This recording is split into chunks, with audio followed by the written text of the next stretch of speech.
You're listening to the Meet the Farmers podcast with me, your host, Ben Eagle. Please remember to subscribe to the show wherever you are listening.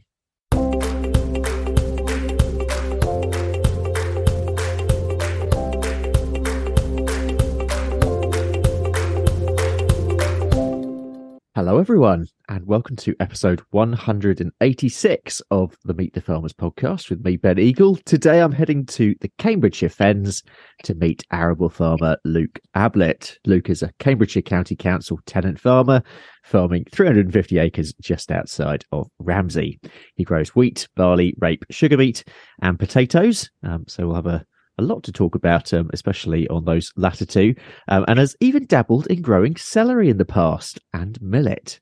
I've dug out my research. Away from the farm, he has worn many hats at Young Farmers, including county chair, and he is currently the president of Cambridgeshire Young Farmers. He's also heavily involved in farming education programs, and it's a real passion of his. He volunteers with Kids Country and NFU Education's Farmers for Schools program. And actually this year, since September, he's done well over 30 talks to school kids already. So that's pretty impressive. And this follows through onto his social media accounts, in which he tells his own farming story in his own unique way, along with occasional appearances from the brilliantly entertaining Farmer Clive. I love Farmer Clive. He's great. When he's not farming, he likes spending time with his young family. Luke, welcome to Meet the Farmers. How is your week going? You're right. How are we doing? You're all right. That was a hell of an introduction. That was. I never realised how to do. You know what? They're getting longer actually. As I go through this thing, I keep on saying, okay, what else can I add? What else can I add? But no, it's really good to have you on. And I never used to be on Instagram. And I've got really into it this sort of last year, I suppose. And yeah, and you just kept on coming up and up and up, and I absolutely love the stuff you do. Listeners, if you are on Instagram, go and check him out down at Daintree Farm. But we will get onto that. But let's start sort of where you are. You're in the fens near Whittlesea Mere, I think. Yes. Tell me a bit about your part of Cambridgeshire and what you've got going on there, other than it being flat and a beautiful Grade 1 soils, of course. Well, my bit of Cambridgeshire is just so unique. Like I never realised how unique it was until I started doing this social media stuff. Like I said, I'm on a Cambridgeshire County Council farm. I come from a really long line of farmers. I always get a bit bored when I say this because I can't explain how large the family is and how heavily involved in farming. So I'll try and explain this because it does get a bit complicated. So my dad, Farmer Clive, you mentioned, he's got the original family farm, but then his brother also had a Cambridgeshire County holding.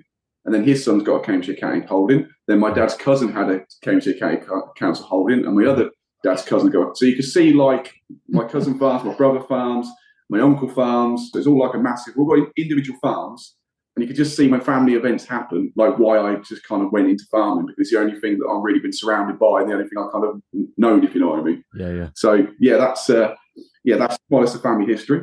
I've got, like I said, a Cambridgeshire County Council holding. I've been here since I was 21, so I was really young when I started. Wow. Even though I've just said about all my family's got Cambridgeshire County tenancies, that really didn't mean I was going to get one. In fact, I slightly think that kind of went against me in some respect, me and some of my family members. But anyway, so it wasn't a walk in the park. It wasn't easy. There's cash flows to do. There's applications. There's SWOT analysis, business reports, business plans and stuff like that. There's a load of paperwork that goes into it. There's 2 interviews as well. And I think there's 58 applicants for this holding. And I was the best one. Yeah, they're really sought after. The Cambridgeshire County Council is the largest council-owned landowners in the country. And there's nearly 300 tenants on the estate. It's a massive area. And it is the best way to get into farming, access to land. Yeah. So that's where we're at the minute. Take us through, so you said there were well over 50 applicants. Take us through that process of your sort of experience of going through that application. To be honest, it's got harder and more. It's always been hard, but even now it's more hard than it ever has been, I think, to get a holding in this day and age. But when I was doing it, so the farms normally come out about this time of year. So normally just after Christmas, January time, and then you have I think it's a few weeks, I think it's a month to put an application in. And then if they like the application, they have you for a first interview, which is, so the application, like I said, there's business cash flows. You need to make sure you've got the money, you know what you're doing. They do look at your qualifications. That won't go against you or for you, depends on the actual person. But if they like your paperwork, then they'll bring you through to a first interview. And that's when it gets whittled down to about 6, normally 6 to 8 people. And that's meeting the patch officer, if you like. That's the person your first go-to if you get the farm, and a few other officers as well will be there. So it's a bit more of an informal chat about, getting to know you as a person, how you farm, what you're going to do with the holding, kind of a general feel. Yeah. And then if you get through that, which I did, you go to the final stage of interview. They whittle it down to about 2. There's only about 2 to 3 of you in it. I was against someone else. And that is a big interview because after the first interview, I was, really happy. That went really well. It was a nice little chat, just like we are now. Yeah. And then I walked into the second interview and there was a long table. There's about 4 or 5 of them. We had the patch officer was there. The higher person, the county council was there. Mr. John McMillan, who's still on the estate now, he laughs because he helped me not helped me, but he was the one that said, yes, I think it looks good to get my holding. I could irregular. And he still reminds me of this joke in a second. And there's a couple of councillors and then some other people that were really high on that.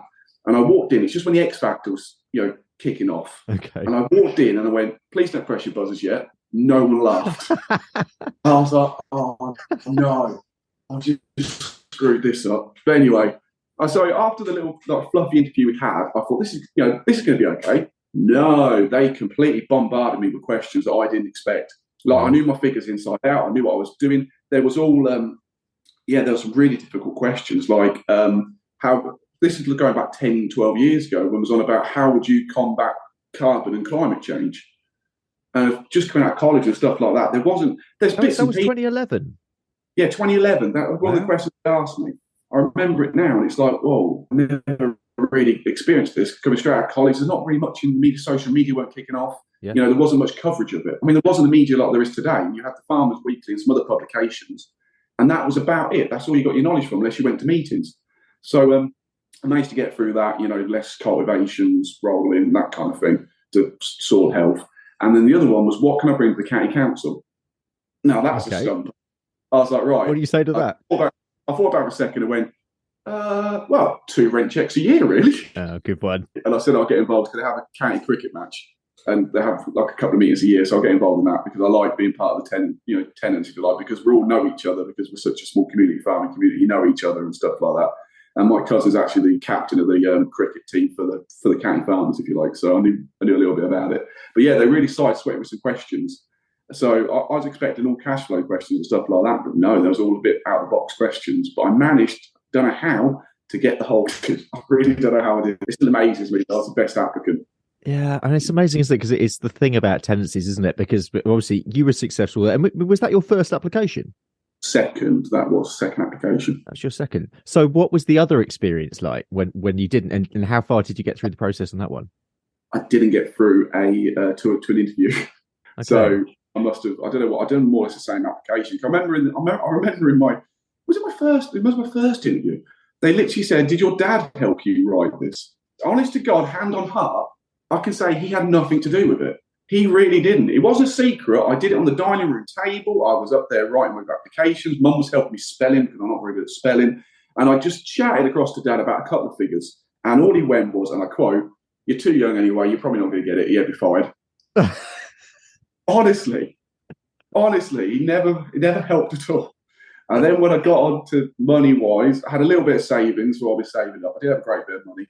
Went to a bank and said about this application, and they went, "Oh, yeah. Well, if you get it, we'll support you." But I said, it's probably not a guarantee. So you couldn't exactly go and open a bank account and get an overdraft when you're not going to get the farm. Yeah. So in my interview, I can say this now because they'll kick me out. I never had a bank. I had nobody at all. And then I got to the second interview, and then literally they rang me and said, "I would like to offer you the tenancy of Daintree Farm. Will you accept or whatnot?" I was like, "Yes, of course I will." Then I put the phone down and then suddenly realised I had no money to do this. So for the next week, I was ringing around banks trying to get took me on. So that's a top tip. If you go to interview, make sure you don't lie because it will come back and bite you. Yeah, I was going to say, it's funny though, isn't it? The number of stories that you hear of actually people just commit to something and then work out how you're going to do it later. It might be a good lesson for life. I don't know. That's me. That's a tomorrow problem. So at the minute, there's a perfect example. I've got some spring barley. I'm going to plant drill this year because of blackgrass problems and so forth. I've only got 2 storage sheds. One holds about 300 tonnes, the other one holds about 250, which is nowhere near that I need to store. So Dad is worrying now. He keeps on at me. What am I going to do with the barley? It's like, don't know, Dad. That's an August problem. Let's worry about today's problem. Yeah. August Luke will sort that out. They always need to just wing it. It's fine. Have you always had that way of thinking? Sometimes I do plan more than I ever have done, but half the while it's always there's nothing. Sometimes you can plan as much as you want. You can do cash flow, cash flows. You can plan your logistics. Something will always crop up, and you need to be a great problem solver to solve it. Like any farmer will tell you that you can plan as much as you want, but something's going to go wrong. You can have plans, you can have different plans to make sure that's not going to happen. But 9 times out of 10, it just goes the wrong direction. Look at this harvest. People would have thought it'd be so hot. Logistics, I had stuff for sale. I knew exactly where it was going to go to make sure I could put stuff in and out. Of course, harvest was so quick, we couldn't get all the lorries. What are you going to do then? Combine had to stop. So you have to really think on your feet quickly about what you're going to do. What were you like as a kid? Because I assume that you grew up on your dad's farm. Yeah, grew up on the dad's farm, helped a lot of my family members out, relatives, when potato stacking, potato planting. Loved playing on the little Britain's toys. We had little farms. I think every child does. Outdoors a lot, actually, cycling, pretending to farm. Again, pretty much laid back until the last minute, which I am now. Most applications and stuff is always a deadline. I'd never see to shape that. So yeah, generally wanted to play a bit of sport.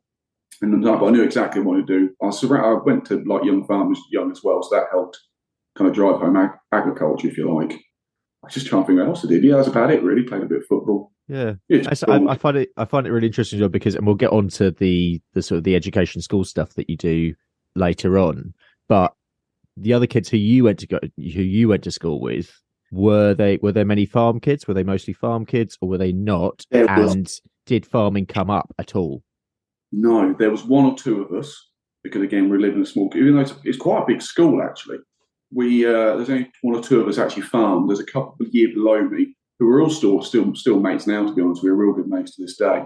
This is a proper rural area, like there's farms everywhere. There's not a big city or anything. The kids look at you slightly weird because you're coming on a farm and they don't quite understand it even then, if you know what I mean. So it's like, oh, you like tractors? And like, well, yeah, they're pretty cool. You've ever been in one? Or they literally think we had animals as well, and it took forever to say no. Actually, we haven't got animals. I tell you what, I know we're going to go into education, but when me and my mate who went to school together, we actually went to college together as well. We went to Malton, and I've never been around a sheep before, cow before. Even though I'm a farmer, I've never seen livestock. This area here has 0 livestock for miles.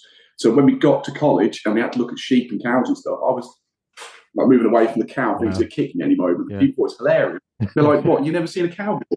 Well, I've seen a cow, but I've never been this close to it. I've never milked a cow. I've never sheared a sheep. I don't know. But they thought it's hilarious. They made fun of us a little bit because we wasn't. Did they say proper farmers or something? But then again, it's the whole kind of, what I mean? It's perception. When they think of farmers, they think you've got animals. No, haven't got. No, there's not a cow around here for miles. Yeah. Okay, so this next question is going to make you laugh because you're also going to wonder actually how on earth I know about this. But tell us about the Shez. Oh, you just proper deep diving. Oh, I love talking about this. So back in the young farmer crazy days, we was about 17, just over it, probably 18 for the purpose of the story. There used to be a big gang of us young farmers. There must have been, there's like 7, 8. We got up to 12 of us sometimes round a mate's kitchen table. And one of the mums went, and one of the dads used to love us being there. It was David Caton's house. That's where the Catons and their mum come out and literally said, "Have you got nowhere else better to go than my kitchen table?" And we used to start we used to pick Tom up, and then we used to have a few drinks there with his dad, and then we used to go off partying. And we were like, yeah, we probably should look at somewhere else because quite a few of us now. My mate's dad, who went to college with Johnny, he had a dilapidated shed, which is a brick building, which is quite rare in this part of the world. Normally it's wood or their grain stores, if you like, because when you move around the county, you see these old brick kind of tweed farmyards and stuff. Yeah. There's not very many of them in the fen at all. So to have this old brick building was quite a rarity. So we changed it into like a bar, so we could have young farmers parties down there and stuff. So we used to go to cash and carry. Well, we used to go to Tesco's actually and buy a ridiculous amount of beer for the time. And then we started asking questions, like the staff would get a bit suspicious of us. And we're like, oh, we can't do this. So in the end, we went to Booker's and started buying beer out of there. And we managed to sell it for a pound a can. mate used to DJ. We had lights and stuff like that. Because when people used to say we used to party in a shed, that people used to be like, "Oh, what? That's so weird. Like, why would you like?" And then they come down. They're like, "This place is awesome. Like, I didn't expect I think that this." sounds great. Because the outside of it looked like a dilapidated shed, but when you got inside there was a brick bar. We had sofas, heaters, disco area, disco lights. We had no end of. We had a foam party down. That is one of the highlights I think we've ever done. We made a foam machine, so we made one out of an old pressure washer, and we managed to get some. It was tutti frutti bubble bath we put in it, and then we started it off, and the foam was it was mental. The foam was building like a foot a second. Then also we're like, we're going to feel crap. The electrics, turn it off, turn it off, turn it off. So we had to literally fill the shed with foam. It was amazing. Yeah, the shed. Oh, I don't know what it looks like now. I think it's a time warp. So the last time we had a party in there, we just left it. So there's probably there's still shot glasses on the. Oh, you should go back. Just as we left it. Yeah, I mean, literally on about that the other day because that would have been. We started that in 2009. So we did have an anniversary party a couple of years back for 10 years or whatever it was. So I think we might do another one in 15 years, 20 years. So I'm assuming that you've got an FBT, farm business tenancy. Yes. So how long is that for? Right. So when I first got the farm, we've got to go back a little bit. When I first got it, because I was only 21, they actually halved the farm. So it's 320 acres is meant to be. And they halved it to just over that at 189, the way the fields worked out. So they split the farm best they could. And I had that on a 5-year tenancy because so young, so new, they didn't want to, give someone such a large holding and then it all falls apart. Okay. So I got 5 years and then I had to literally reapply for my farm. So I had to go through the same process again, business, cash flows, another interview. I only had one this time. I didn't have to go for 2. And then they offered me a 15-year after that. Oh, wow. To stay, to push the 15-year. Now, nice. I think they've been giving, for a lot of pressure, they've been giving longer tenancies now, about 10 years I think they're giving them for the new startup because of the different way of farming now. So it was like the soil condition and all this cover crops and stuff. You can't do it overnight. So they're now offering longer tenancies for because 5 years is literally nothing now. You need a 5, 7, 8 year plan to put these in place. So they're now giving longer tenancies than what they did like back then. Yeah. So now I'm 3-4 years into a 15. I can't remember now. Okay. So normally, after 15 years, you normally got it to your 65 unless you do something ridiculous or the county council's under pressure to sell and move about. So I'm still planning to be here till I'm 65 unless it's otherwise. Let's get into your cropping. So you've got a fairly standard rotation with wheat, barley, rape. You've also got sugar beet and potatoes. Perhaps particularly thinking of those latter two, which of those has been the most challenging over the last 12 months? Potatoes are always challenging, no matter what year it is. They're a massive gamble, absolute massive gamble. They're an absolute, you worry about from the moment you put them in the ground to the moment they leave the farm. And even then you worry, have they got enough water? See, I haven't got irrigation either. Irrigation, you need a license to irrigate, and only so much water you can take out of the system. And they're like gold dust. The last time they gave out a new irrigation license was 1982, so I wasn't even born. And if you need to buy the rights to it, and they're ridiculous money, absolutely ridiculous. So I can't A, get hold of one, B, if I did, I'll have to get a mini mortgage out to finance it. So this hot weather, I was very worried about how much water they're getting and stuff. Sugar beet was kind of the next worry as well because that needs a bit of water. Wasn't so worried about it because sugar beet's more or less a standard crop. You grow it on a contract. What'll be. Sugar beet's not going to break you if you lose a crop of sugar beet. It's going to be hip. It's not financially going to ruin you. Where potatoes, if you go over such an acreage, you can literally go out of business quite quickly if you're not careful. Yeah. Did you have tatties in your first rotation? Yes, way back. First year? Way back in my first year, I had potatoes. I think that's what kind of swung it for me because I was going to grow potatoes. The land was all set up for potatoes here. It's black land. There's dikes, ditches everywhere. There's waterways to get hold of water because I was expecting to get an irrigation license that the bloke had before with the holding, but he sold it on for more money. Annoying, but never mind. And I actually started growing potatoes when I was about 17, 18. Dad had a bit of a corner of a field that he wanted to plant sugar beet and you can't turn the harvest around easy. So I had it for potatoes. So that's how I started. So I used to dig them by hand, take them to the chip shop, send them to them direct. So the chip shop trade, they normally have someone that supplies potatoes constantly to them. So they have a weekly supply of potatoes from said, merchant. Whereas I was a bit of a fly-by-night, snuck in with new potatoes early. They used to Proper buy them off us, boy. not to purchase.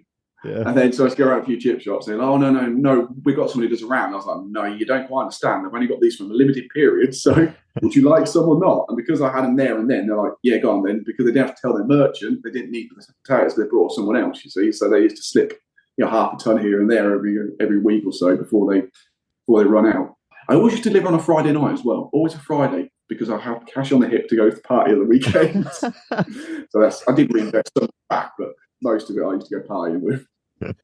Yeah, so potatoes generally, I mean, generally we're looking this year, perhaps the overall acreage of the UK dropping below 100,000 hectares, I think for the first time, actually. I mean, if you actually take that back to, back to the 60s, it was like 3 times that.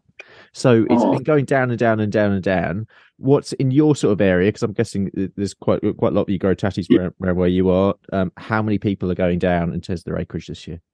Everyone I spoke to is dropping by at least 20-30% easy. Even more people have halved it. Some people have just come out of it completely. There's no new growers going into it. I've had no one actually up in their acreage. Like everyone back in the 60s, 70s, potatoes used to be part of the rotation. Everyone used to have them. And then going on from there, it's slowly declined, the 90s. And then especially like now, I think a lot of growers are packed up in the last 5-10 years at least. Yeah. You just got to look to see how much potato equipment's worth. And the second, no one's buying equipment, no one's selling equipment. They're just literally worthless, most of the stuff now. So there's been a great. Well, it's the costings as well. Seed's gone up, fertilizer's gone up. It's the absolute hassle trying to market, trying to sell them. Yeah. So I mean, sticking with costs as well, I'm guessing because I mean, when there was that massive hike in red diesel price last year, I'm guessing that coincided. Yeah, the price literally jumped up before we wanted to go potato planting, and all through potato planting, it was sky high.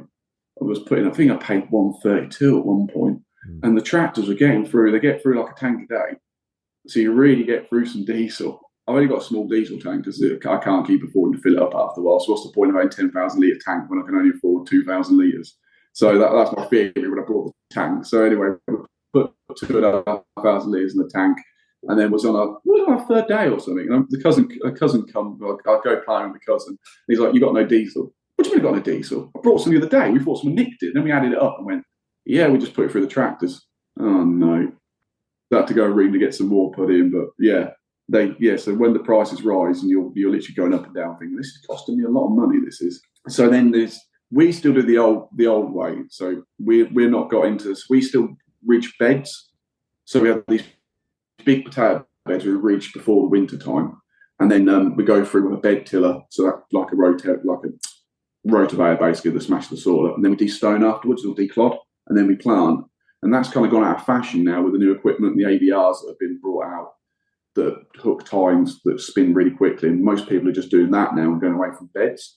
But I did notice there's a bit of a difference between whether this just me just hoping, but the way we do stone and stuff, because we've done so deep, there's a lot of loose soil there. Actually held the moisture more than what it did the other ways because they seem to dry out quicker than mine did. So whether or not that's still a great way, again, it's heavy fuel consumption doing that, and it's not very good for the soil. But at the same way, no one's actually. This is the biggest bugbear about mine, and I hate using regen. I really hate using that word, but just for the sake of it, regen agriculture.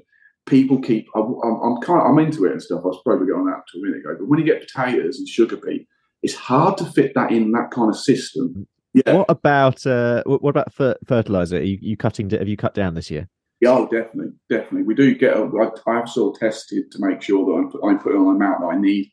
Again, I'm trying to get away with less as I can and look at different methods. So we've got trial of clovers being planted. So the clover obviously puts nitrogen back in the soil, planting wheat and other crops through it to see if that will benefit that. Looking at different ways of unlocking nitrogen in soils and stuff like that. But I am cutting back. Potatoes, again, I daren't cut back on the potatoes because this is my gamble, if you like. This is my little baby that I want to make some. You can make a huge amount of money if you get it right and the markets are right. So I don't really want to skimp on them.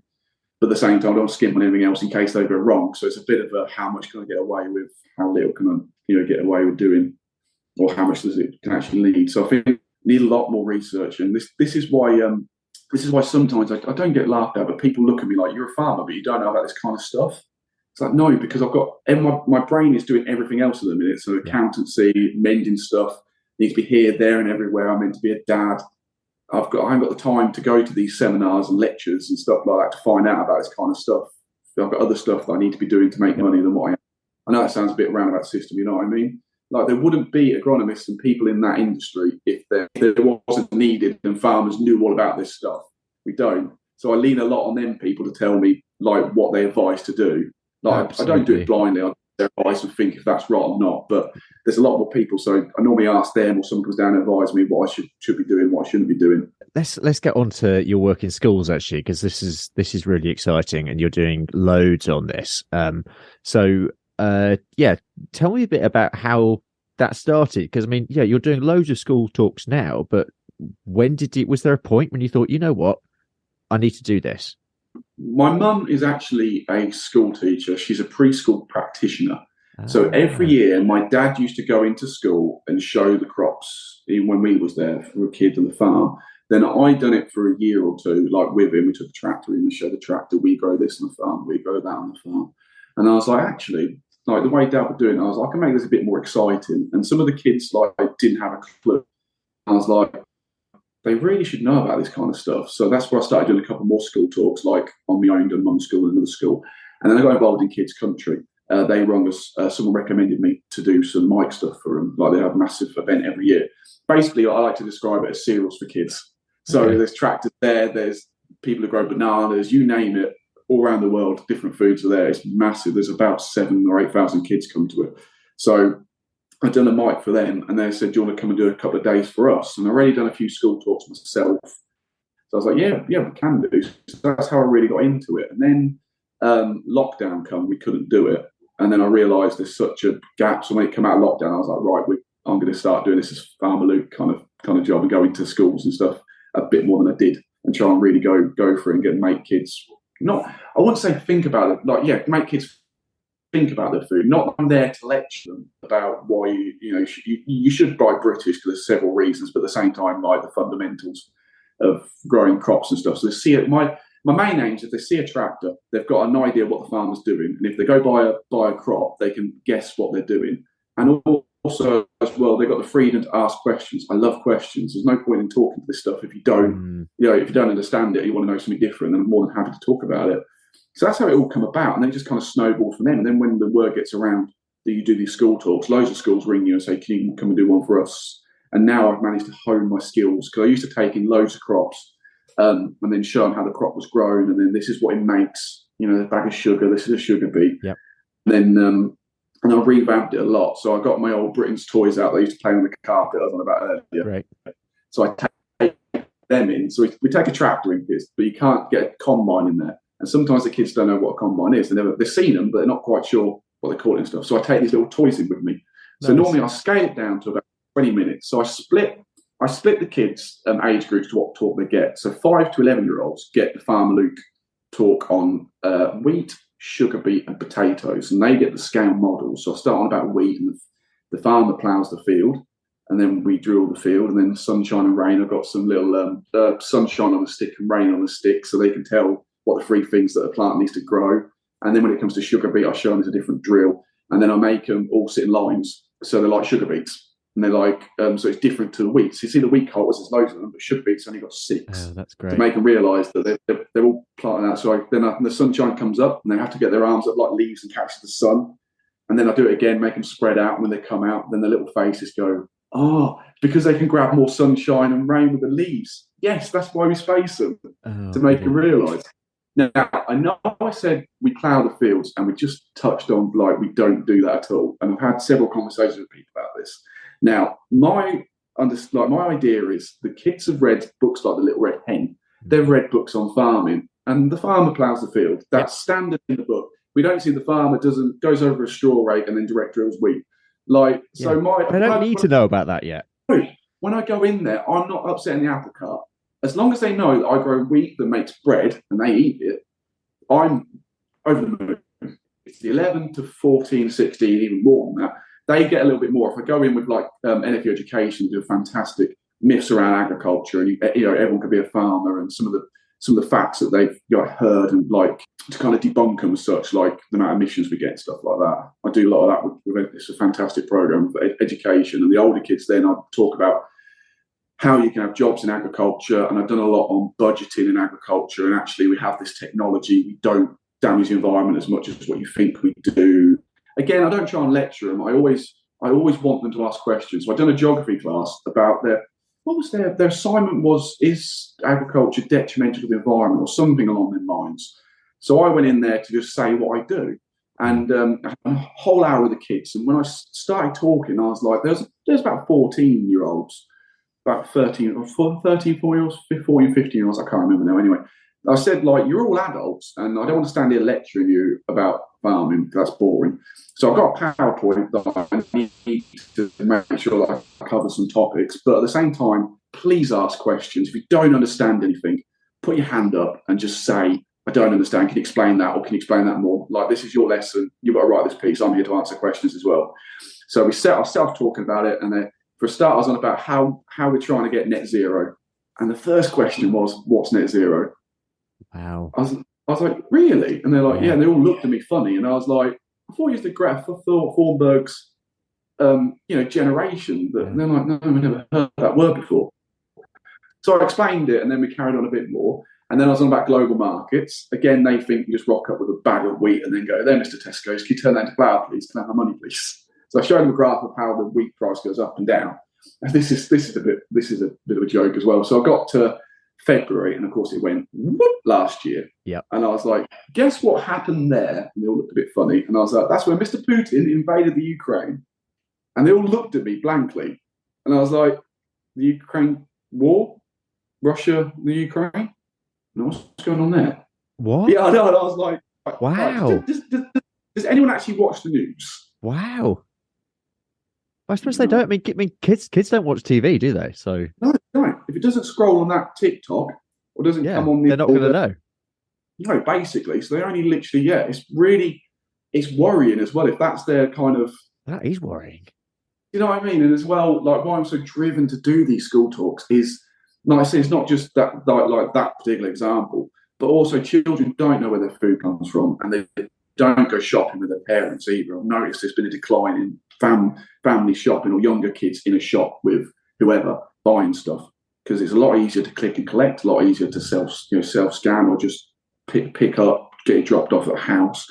So the old joke about potatoes coming from Tesco, Sainsbury's, other brands are available, it's not funny anymore, because they literally open the cupboard and it's there. Yeah, they don't even see the supermarket bit. No, they don't see the supermarket bit. They just think that food just appears out of nowhere, and it's trying to get them excited about food as well, and actually realising there's a bit more of a world out there.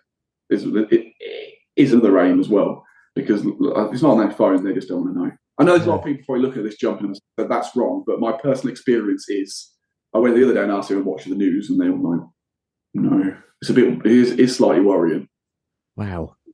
If you, and this is an impossible question in many ways, but if you weren't a farmer, would you be a teacher? Because I think you'd make an amazing teacher.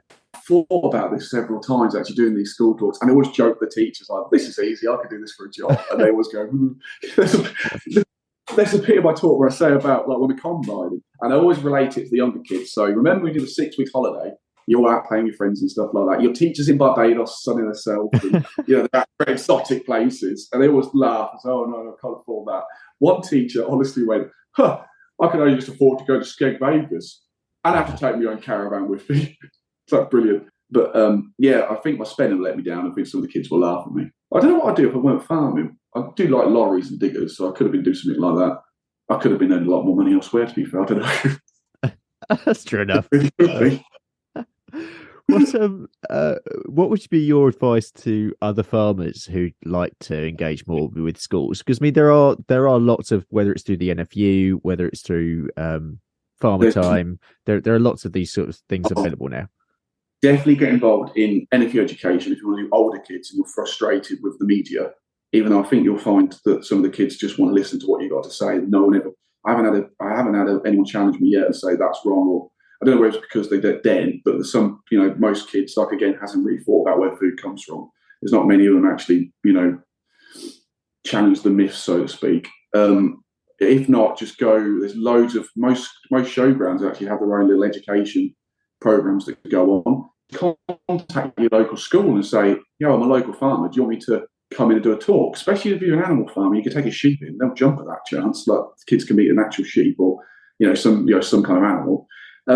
Keep it light-hearted as well. Like, you don't need to drill home every point that agriculture does, because the kids' minds will just explode. Yeah. I mean, when I do my free crops, I always round up at the end as right, what does wheat make? Right, brilliant. Did I do my job right? Then they've only got so much attention span. I think everyone's got kids know that. And when you've got a massive sheep, like kids, they don't take in too much. So keep it very simple. Just make sure they know that we grow stuff that they eat, basically, and just get them excited about it and enjoy it as well. That's the main thing. You will get so much enjoyment about doing it, because the kids are just, when they see a tractor or anything, they're just, whoa. And they just want to look at it. They want to ask questions about it. They want to touch it. It really gives you a lot of joy. Yeah. It really does. Yeah. Well, you can certainly tell that with you. Yeah. When did the social media start?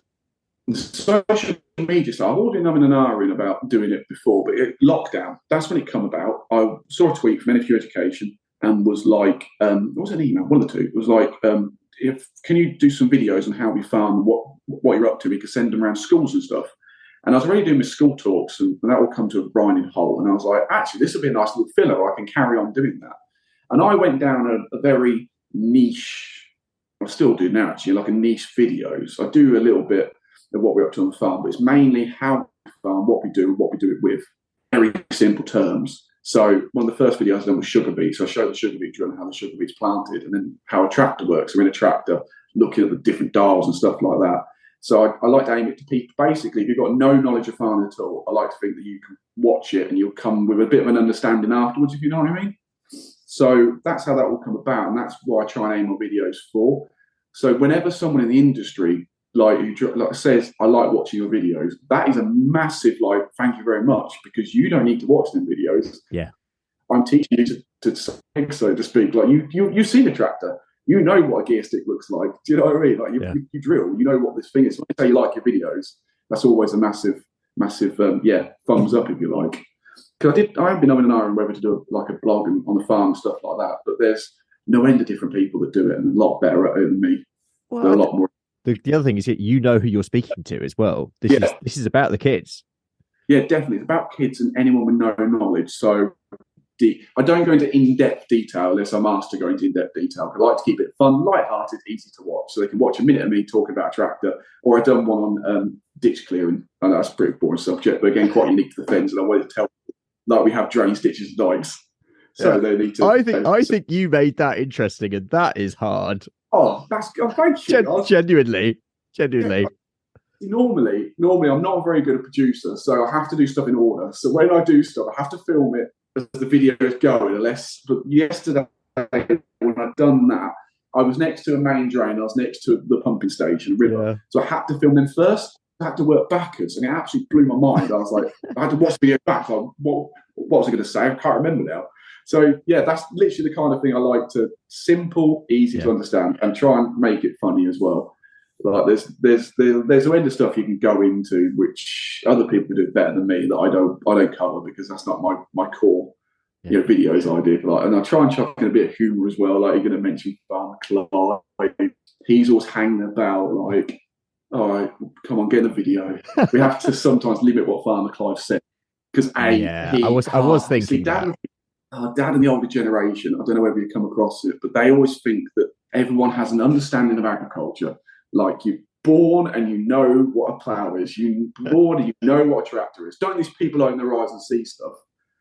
No, Dad, everyone's got other things to do. They got their own jobs, own busier lives. Like, people just don't think about it or look out their window when they're driving and want to find out about it. But he thinks so. When we do a video of him, he misses out some stuff. So it's like, obviously we get the tractor. No, that's not obvious, Dad. Like, obviously put a plough on, and we set it up. He doesn't. No, these people don't know this, Dad. You need to break it down. Plus, as well, his accent I didn't realise we have accents, but apparently we do, according to some people. It's very Fennish. So when I do the Farmer Clive does have quite a Fennish accent, I would say. Yeah. So when I do the captions to like the subtitles, yeah, it never picks him up what he's saying, and I have to go through and retype what he's just said because I can understand him fine. Apparently, me, Dad, and my brother Jordan, and also my cousin Dad as well. We've got some very thick accents when we get all together. Like my wife, when she first met us, like we was all in the room together. She's like, "It's a different world. I don't know I really don't know what you're saying. Like I can't understand all three together. Could we?" It's a really we miss words out. We drop like H's and we go proper French, even though we can understand perfectly what each other's on about. Like she's like, "What's going on?" I don't know. Like. Yeah, definitely a big fan of Farmer Clive. We're going to start wrapping this up. But it's been a pleasure having you on. We always finish the show with the same two questions, which I'm going to ask you now. The first is, if you have a message for the public, any message, what would it be? Definitely buy British is the most obvious. I can literally stand here for ages. I think everyone knows why you should buy British. Ask questions about where your food comes from. Don't be afraid. There's the industry for so long has been very closed off, and you need to be part of it, and you're not allowed into it, and we just make your food. There's your food. But actually ask questions about how it comes from. You'll find out that the younger generation definitely loves shouting about what they do and what they're doing. So ask a question. I always, if someone stops me when they're like walking a dog or anything, just ask what you're doing. They're there for 10 minutes. I'm explaining the plough and stuff like that, and have a look at my tractor. So don't be afraid to ask where food comes from. There's literally nothing that you're not allowed to see or hear about. We don't hide anything. We don't want to hide anything, and we'll quite happily talk about it. And you have the right to know where stuff's made. And if you are eating this, so it's pretty important. You know this farmed to a high standard, and you're comfortable in eating it, and not just don't want to know where it comes from, so to speak. If you know what I mean. So don't be afraid to ask.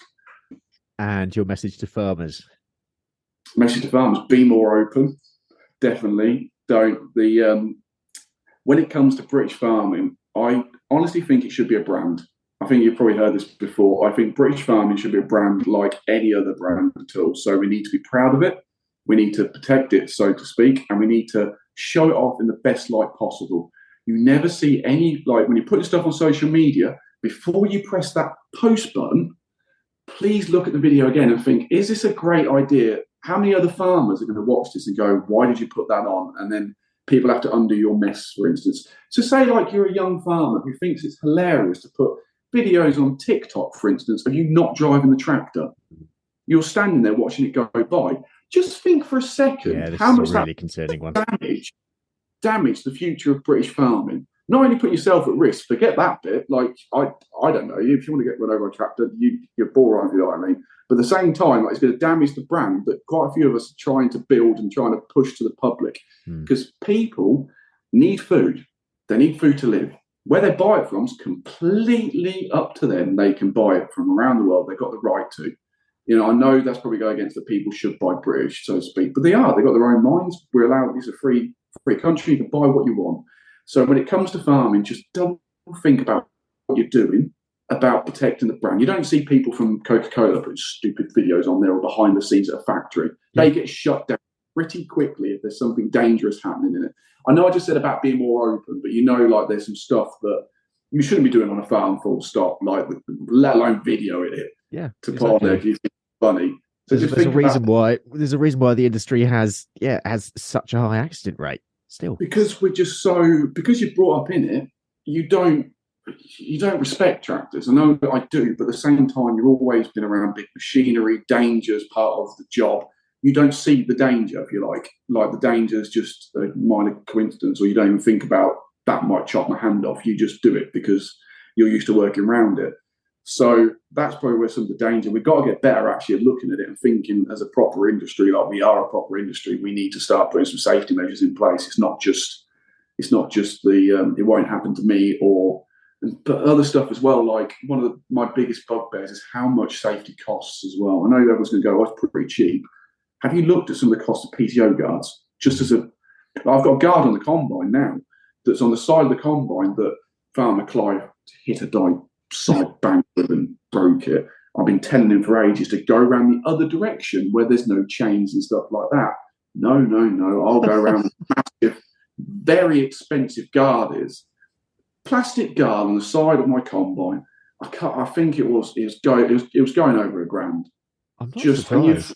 think like that is I need that for safety aspects, but with sometimes you look at it and you think, do you know what? I really can't afford that guard. I know I need it, but at the same time, like that's just we had a PTO guard go off the mower. We did buy one in the end, but I think that was well over 350 quid. Mm. Like I know people are going to go, well, you need that to keep yourself safe. Yes, I know, but at the same time, that's a large amount of money in an industry where we're getting tighter and budgets and we're looking at stuff, everything under a microscope. Do we need that? Do we not need that? Can we get away with that? You know, everything needs to balance. And when I've got one PTO guard that I'm going to use for a week of the year, not even that for a few days, you've got to, if you look at it as a proper business sense, you're going to go, no, we're not going to do it because it's not worth the money. So I think the whole industry needs to look at the safety aspect and make it affordable for farmers as well. Mm. I know I'm going to tangent there, but I really feel strongly about that. I think it's a great point. I mean, I know that you are you're very busy with other things as well, but I also think you'd be a great ambassador for Yellow Wellies if you ever thought about that.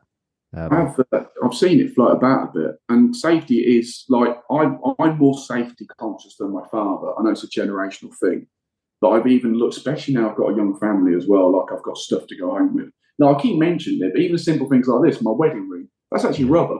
So if that gets caught up on stuff, that splits. And I always make sure when we're messing about with electrics, which we tend to on a regular basis because everyone's got electrics on it now, make sure the batteries are undone and make sure it's turned off at the wall.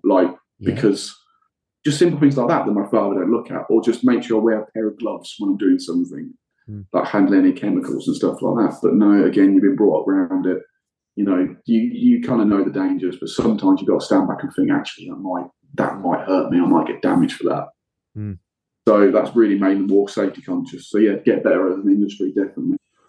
And finally, your recommendation for a blog, podcast, or social media account to follow, and that can be farming or non-farming. There's loads. There's this is more of a shout out to people that are like NFU Education, definitely in Kiss Country. Find out what we're up to, and that'll give you a good idea how to do school talks. Brilliant. The Raw to Raw podcast as well. They'll be like, he's really funny. I like him a lot. Becca and Liz as well. They're doing wonders stuff. They're Boots and Heels. They don't call themselves that now. It's Becca and Liz, and then they're separate accounts as well. Like the Adventurous Shepherdess and Rebecca and the Honest Farm as well. It's making me half turn. I think sheep might not be a bad idea, but then we actually speak to them, and you're like, no, actually, I'm never going to be a sheep. Not having sheep here. But they make sheep look so cool. So they're definitely ones I watch. I can't think of any ones I don't watch really. There's a guy on TikTok as well that I like. I can't remember his name now. He's an Australian guy. He puts a tea towel over his head. Okay. And pretends to be his wife. Some of the stuff he says, literally, I send it constantly to my wife. And finally, how do people follow you? I am on nearly all the socials you can find. I'm on TikTok, down on Daintree Farm, which I'm doing quite well on actually. I'm really proud of that because TikTok is very hard to get an algorithm to get people following you and liking what you're doing and stuff. Yeah. And just so with what you do as well, that's where you want to be. Yeah, as quick as I can, minute, done, boom. I'm also on Instagram. Again, do some reels and I do put some photos on there. That's down on Daintree Farm. Twitter is on Daintree Farm because I couldn't fit the down on, so it's on Daintree Farm. Facebook and the YouTube, I will start uploading some more stuff as well, but they're kind of a longer, more, I wouldn't say more in depth, but they do go for a little bit more information and what I do in the reels and stuff like that. So there's a lot of potato planting, harvesting, that kind of stuff, how combine works, Farmer Clive. So yeah, that's where I'm all on the social medias. I haven't got into anything else yet. Apparently Be Real, but I don't think that's quite suitable. They don't really want to see me sit on the tractor. Well, I'm not sit on the tractor. We're going to dig it this afternoon. Awesome. We'll leave it there. But Luke, thank you so much for coming on. Also, and I'm in awe of everything you're doing. Keep up the good work in the schools because that is great. And and also speaking for someone who works in farming comms as well, I think you're genuinely a real talent. So again, please keep on putting your content out there from that point of view as well. I like doing this kind of stuff as well because people like I've got several comments, like there's been a few trolls saying that I don't know what I'm on about. It's like, yeah, but I'm just doing it basic terms. I don't know what you want me to just kind of like ignore them. And I don't touch politics because there's a lot better people doing it as well. And I want to show farming in a good light. I don't like airing dirty laundry out in public. that is it for today's show. If you haven't already, please do subscribe to the show wherever you're listening, and leave us a review, Apple Podcasts, Spotify, wherever you're listening. Next week, we will be in West Wales with Josh Haynecker, who is currently the UK's only organic duck egg producer. And on the Rural Business Focus podcast this week, we're talking about the media. And I'm joined by freelance journalist Jez Fredenberg and Anna Jones, the founder of Just Farmers. Really enjoyed that chat. For now, though, I'm Ben Eagle. This has been Meet the Farmers. Thank you very much for joining us today and have a great week.